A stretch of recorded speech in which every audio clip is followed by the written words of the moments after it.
สวัสดีค่ะพ่อแม่พี่น้องสวัสดีFCทุกท่านเนาะค่ะกลับมาพบมาพอกับเจตาผ้ารวยคือเก่าค่ะในทางช่อง YouTube เนาะคลิปนี้เจตาจะวางแนวทางของฮานอยค่ะฮานอยมีทุกมือเนาะค่ะพี่น้องออกทุกวันมื้อนี้จะเป็นของวันที่10ค่ะรูด3น้อยในช่องของเจตามี4เซียนคือเก่าค่ะเจ๊ปากแดงอสมใจแนวทางพ่อเก่งเจตาพารวยค่ะ4เซียนชอบของผู้ใดอยู่ในใจไปฟังไปรับชมรับฟังน้ำกันเนาะค่ะเตรียมแคปหน้าจอไว้ชอบของผู้ใดเนาะรูด3น้อยค่ะเจ๊ปากแดงของหมู่บ้านนี่ค่ะเจ๊ปากแดงวันที่9รอบปกติ908 87ล่าง80ค่ะของเพิ่นเข้าไปโตกลับ5น้อยออก08ของเจ๊ปากแดงเข้า80ค่ะFC เป็นจังใดได้ก็ดีใจนำเนาะค่ะมีไผได้ไผหมานบ่มีไผตามเจ๊ปากแดงบ่น้อมีไผตามบ่นะค่ะเจ๊ปากแดงเข้าเกือบทุกมื้อเด้ค่ะเดี๋ยวนี้เจ๊ปากแดงมาทุกวันนะของเจ๊ปากแดงมาตามต่อไปใหม่ค่ะไผยังบ่ทันตามท่านใดเจ๊ปากแดงรูด3น้อยค่ะ5น้อยออกทุกวันรอบแรกก็จะมีพิเศษค่ะ5 โมงครึ่งปกติ6 โมงครึ่ง VIP 1 ทุ่มครึ่งค่ะ3 รอบ3น้อยรูด3น้อยค่ะมาไปต่อกับเจ๊ปากแดงแรงเนาะค่ะชอบกระจัดคัดกระพานกับขอบบุญขอบคุณเจ๊ปากแดงหลายๆเด้อค่ะที่ให้แนวทางมาว่างทางช่องของเจ๊ตาอยู่ตลอดเนาะค่ะรูด3น้อยค่ะวิ่งรูดเพิ่นให้มาวิ่งรูดให้มา3กับ1ค่ะ2ตัว4หาง39 38 10 12เบิ่นค่ะ33 11 3ตัว2หาง3ตัว2หาง310 338วิ่งรูดค่ะ3กับ1วงกลมให้ทอกันเด่นเท่ากันค่ะ2หาง2ตัว38กับ10ค่ะ3ตัว1หาง310ค่ะแคปหน้าจอค่ะใครจะไปต่อกับเจ๊ปากแดงเนาะค่ะไปต่อแคปหน้าจอค่ะรูด3น้อยยังบ่ทันตามพิจารณาเอาค่ะพี่น้องชอบก็จัดขัดก็ผ่านเนาะเลขทุกตัวเอามาวางเพื่อเป็นแนวทางโปรดใช้วิจารณญาณในการรับชมเป็นอย่างสูงค่ะรับชมรับฟังเป็นเพียงแนวทางเนาะค่ะพี่น้องอะไรก็เกิดขึ้นได้มีเขามีรูดเนาะค่ะเป็นธรรมดาเนาะขออภัยแทนหลายๆเสี้ยนนะคะถ้าแนวทางบอกเขาบ่เดินมาไปไม่ไปต่อค่ะมือนี้ขออภัยหลายๆแท่นสมใจเป็นของมือบ้านวันที่เก่าของเพิ่นหลุดไปบ่เข้าบ่เดินค่ะ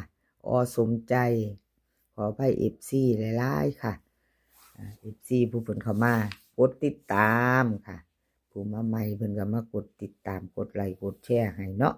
อย่าลืมกดกระดิ่งแจ้งเตือนเด้อค่ะจะได้บ่พลาดคลิปใหม่ๆของเจตาผ้ารวยเนาะลงปุ๊บจะได้เห็นปั๊บเนาะค่ะเอามาตามต่อมือแรงค่ะของสมใจรูด3น้อยเนาะค่ะรูด3น้อยวิ่งรูดเพิ่นให้มา4กับ1ค่ะ2ตัว4หาง4 7 4 8 10 11ค่ะเบิ่น44กับ11 3ตัวค่ะ411กับ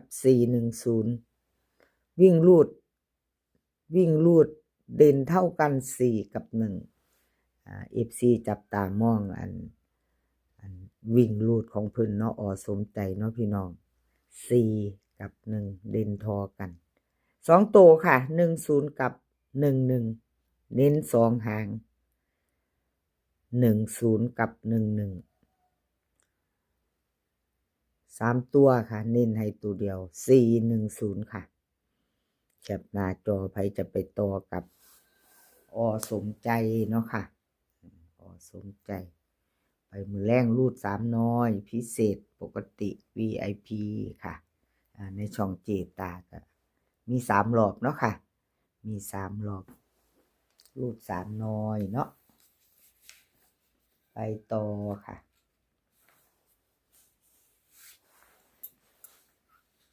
ไปต่อเป็นของใคร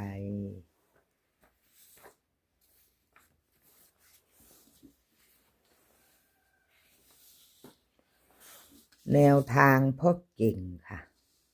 แนวทางพ่อเก่ง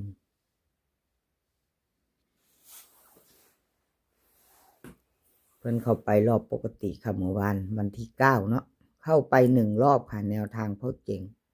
มีไผใดน้ำเพิ่นบ่เนาะไผตามบ่เนาะพี่น้องพ่อเก่ง FC มีไผใดไผตามแนวทางพ่อเก่งบ่เนาะค่ะปกติค่ะ908 3 ตัวบนล่าง87ของเพิ่นเข้าโตกับ78เนาะค่ะแนวทางพ่อเก่งเข้าไป1 รอบปกติค่ะ5น้อยหมู่บ้านนี้เนาะแนวทางพ่อเก่งมาไปต่อมือนี้ค่ะมือใหม่ละวันที่10แคปหน้าจอใครจะไปต่อกับแนวทางพ่อเก่งกับพ่อบุญขอบคุณพ่อเก่งหลายๆค่ะที่ให้แนวทางมาว่างทางช่องของเจตากับขอบพระคุณเป็นอย่างสูงเนาะค่ะเอามาไปต่อค่ะมื้อนี้รูด3น้อยกับแนวทางพ่อเก่งรูด3น้อยวิ่งรูดค่ะ2กับ4 2ตัว4หาง20 21 48 49เบิ้ล22กับ44 3ตัว3หาง2หางค่ะ2หาง249 24 420วิ่งค่ะเด่นทอกันวิ่งรูด2กับ4วงกลมให้ทอกันทั้ง2ตัวเน้นหางเดียวค่ะแนวทางพวกเก่งเน้น4หางเพื่อเน้นให้หางเดียวเด้อค่ะจับตามองแนวทางพวกเก่ง3ตัวค่ะ420FC จับตามองแนวทางพวกเก่งค่ะแคปหน้าจอค่ะแคปหน้าจอใครจะไปต่อกับเพิ่นเนาะแนวทางพวกเก่งไปต่อของเจตาพารวยขอโทษขออภัยหลายๆเด้อค่ะพี่น้องแนวทางของเจตาหลุดไปอีกแล้ว5น้อยหลุดไปค่ะขออภัยหลายๆสูตรใดน้อเจตาเจ้าสูตรใดน้อพัฒนาสูตรแนวทางนี่หลุดไปขอโทษขออภัย FC เด้อค่ะมื้อนี้มาไปต่อไปใหม่สูตรใดก็สูตรใดละเจตามีแนวเว้าต่อไป ว่าเป็นยังเนาะค่ะเนาะเป็นกำลังแรงใจให้กันคือเก่าแนวทางบ่เข่าบ่เดินเนาะของเจตาลุดดีเนาะวัติมาไปใหม่ไปต่อค่ะสอกหาแนวทางสูตรใดก็สูตรใดมายังหลุดอยู่บ่เจตาวัติ FC ว่า พัฒนาสูตรแนวใดเจ้าจับคูแล้วก็พัฒนาขึ้นให้มันได้เข้ามาแน่วัติ2ตัว3ตัวก็ได้จ้าเอามาไปไหมไปต่อค่ะมื้อนี้วันที่10ไปต่อกับเจตาพารวยไหมวิ่งรูด5กับ1ค่ะ2ตัว4หาง57 56 11 12เบิ้ล55กับ11 3ตัว2หางค่ะ511กับ156วิ่งรูดเจตาให้5กับ1เด่นทอกันค่ะ5กับ1 56กับ11ค่ะเน้น2หาง2ตัว3ตัว511ค่ะแคปหน้าจอค่ะใครจะไปต่อกับเจตาแคปหน้าจอเอาไปรุ่นมือแรงอีกรูด3น้อยพี่น้องรูด3น้อยเจตาบริเขียนรูด3น้อยตัวนี้แผ่นแนวทางของเจ้าของขออภัยหลายๆบ่เป็นหยังดอกเนาะค่ะบ่มีรูด3น้อยเนาะ นั่นล่ะเลขบ่เข้า